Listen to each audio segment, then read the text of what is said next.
Hey, my name is Douglas Thompson. I'm an Airsoft gun tech. Excuse me, I clear my throat. I'm using a headset microphone. If you see a cable in here, see if the sound quality is any better. But this is my final version of this gun. I'm done upgrading it. First of all, I'm running the GBB mags. This is a Magpul PTS stock. I think it's the CTR? I can't remember what it's called. This is the Magpul Real Steel K2 grip. It's more vertical than the. Actually, I have the original grip I have on here.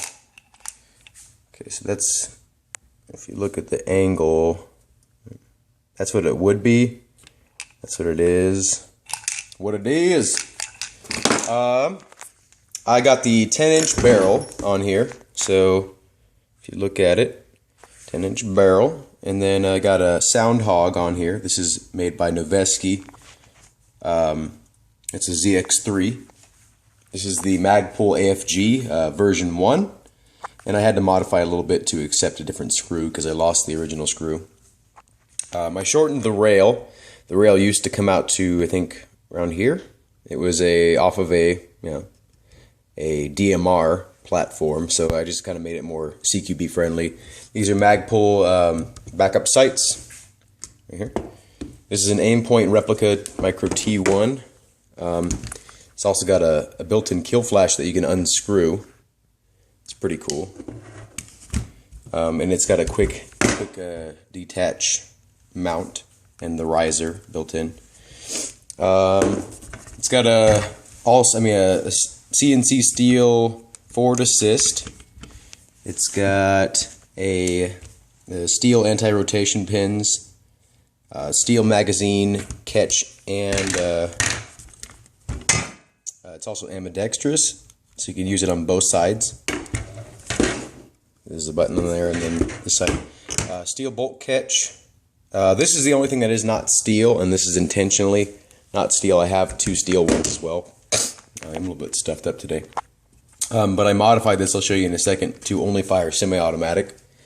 The bolt carrier actually is stock too. I did order a RA Tech steel bolt carrier with aluminum end pass nozzle, but it broke on the first day, and I'm still having trouble figuring that out. It's got an ambidextrous charging handle, so you can pull from either side and have it unlatch itself right here. It's got a steel ambidextrous sling mounts, steel trigger. I'll show you the inside in a little bit. But this is that's the Sound Hog, and I got it properly. What's it called? I made it to where I shimmed it basically, so when you tighten it all the way, the trademarks are even with the way you use it. I'm gonna open this up real quick. I can do it with one hand possibly. Yep, got it. So the bolt carrier is stock, and got some lube on there. So there's nothing really special about the bolt carrier, except I did modify it basically to work again. I just cut. If you've seen my video, I'll show you how to do it. All you do is take a Dremel and cut away at the bolt carrier. It used to go all the way to the end right there, but it rounds off eventually, and then you need to just kind of make it square again, and then the bolt catch works. Got some grease in my hands now. Let me wipe that off of my pants, like any good tech would do. I'm going to pop the front off too, so I can remove the upper receiver, so I can show you a couple things here. Let go of that. Okay, so here's the lower receiver. It's got the upgraded buffer in there. It's an aluminum buffer rather than the plastic ones that come with these. I have that little ear plug in there actually to make it to where the upper and lower receivers don't wobble as much. They don't wobble a whole lot, but they do wobble. This is a steel. I can't remember who makes it. A CNC steel hammer. CNC steel bolt catch. What else? They got the steel sear in there. I think that's what that's called. I can't remember. Steel sear, steel trigger. And so the selector switch is not steel, and I do have steel ones actually. I have steel ambidextrous ones. I actually have 2 of them right here. But I took those off because I didn't want to modify the steel ones. I wanted to keep those stock. Because I modified this to only shoot semi-automatic because full auto is just not really practical with gas blowbacks, especially in Airsoft, because you don't really want to hit someone more than once. You know, if you hit someone more than once, it doesn't count for a kill. Like a hit is a kill in Airsoft, so there's really no need to have more than one shot. Unless if you have an AEG or like something that has a high capacity for, if you have a high round count, then it doesn't matter much. But with a gas blowback, you only have 30 rounds per magazine, and you got to use them to their fullest, So, so all I did is I'll cock this so you can see it. Is I shaved down. Why is this thing focusing? This thing sucks. There you go. I shaved down. If you notice right here, it's flat. So when you go to full auto, it doesn't interact with the sear. I can't remember if that's what that's called. I'm going to call it the sear, but the part I'm referring to as a sear, just for people that work on their guns, is this part. I think that's the sear. I'm not positive, but I also removed. Do I not have it? Oh, I removed this part, which the back of the hammer locks onto during like full auto. This part of the hammer, like where it's kind of like it would lock on. See where those 2 holes are? It would lock on right there, and then make it to where like the hammer can't go forward until something special happens. So I just removed that because that had to do with full auto, and there was really no point in full auto. Not to mention, it increases the cooldown. Let me get back up here. Increases the cooldown, tenfold. But this is what it originally looked like. If you see that hump in the middle, and then if you look down here,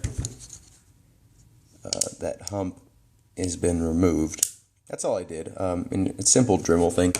But so that's the only thing that's not steel in it.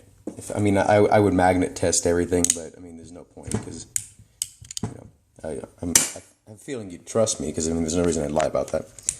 But yeah, so this is a Magpul receiver, as you could tell.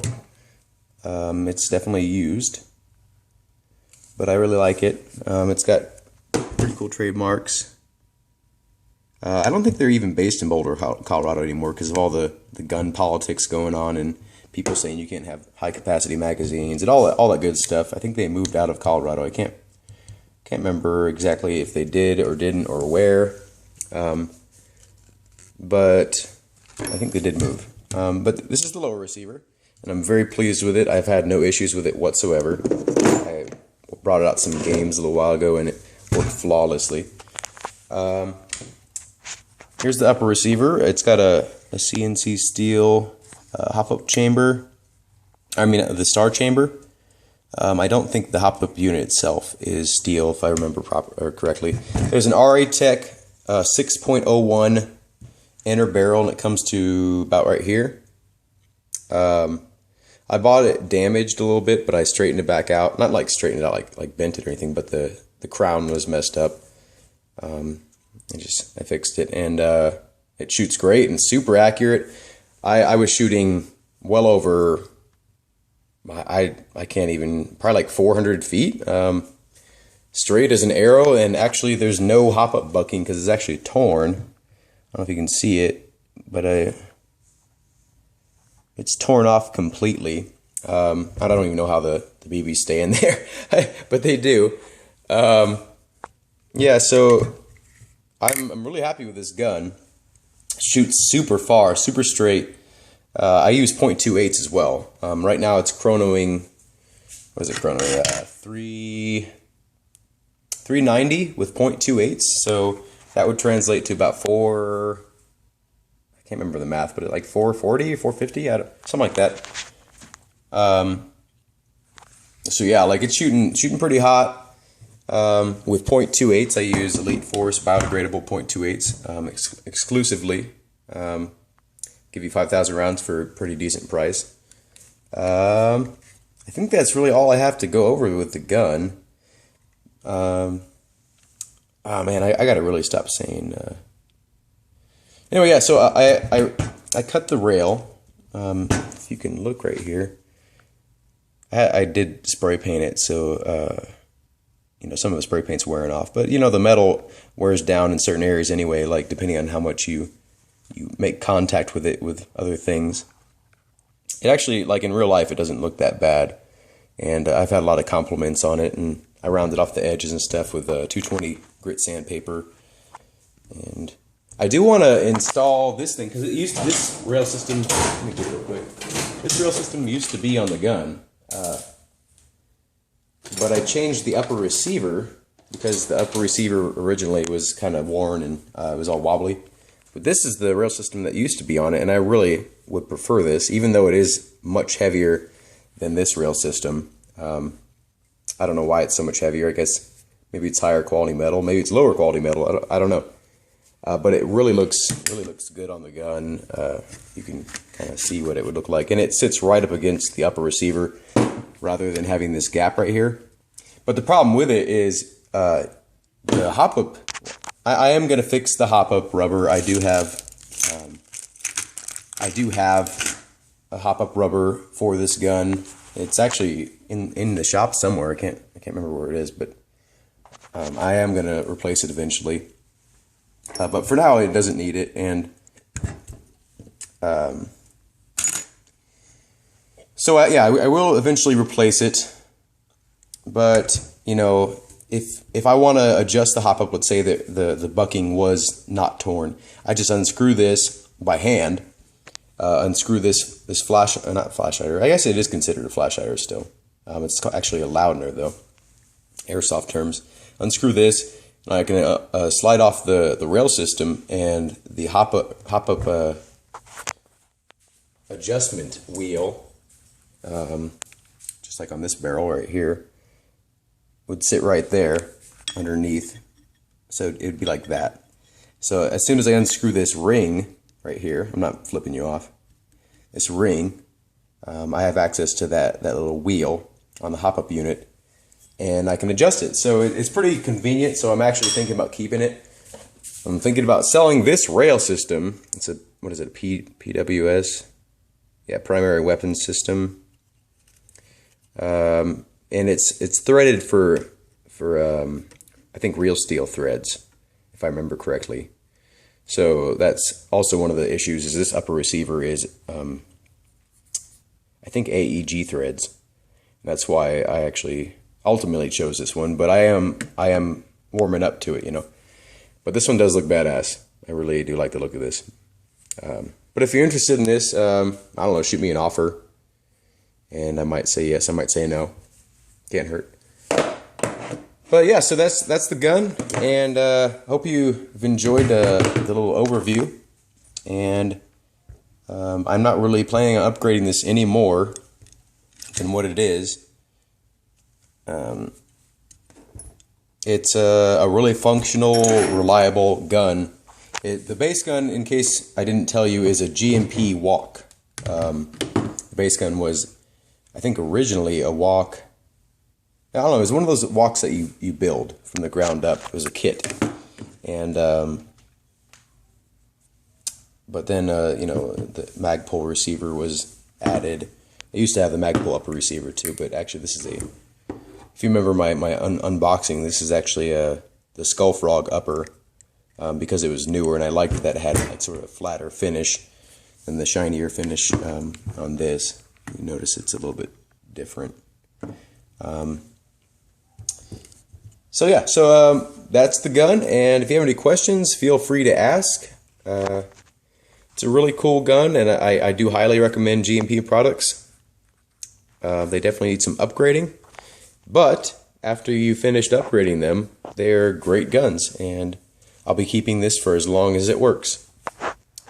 Unless someone like offers me like $600 or something, of course I would accept that offer. But hopefully this is a good enough video for you guys to be satisfied. I know I haven't made a video in a while. I do plan on getting a GHK G5, and I'll definitely show you that if I get a hold of it. I'll keep you updated. Hopefully that's in the coming month or something like that. And I have sold a lot of my airsoft guns. I'm in the process of selling my L85, as you could probably already realize from my videos. And if you're interested in any of my guns, let me know, and I'll answer any questions you have about them. Okay, thank you.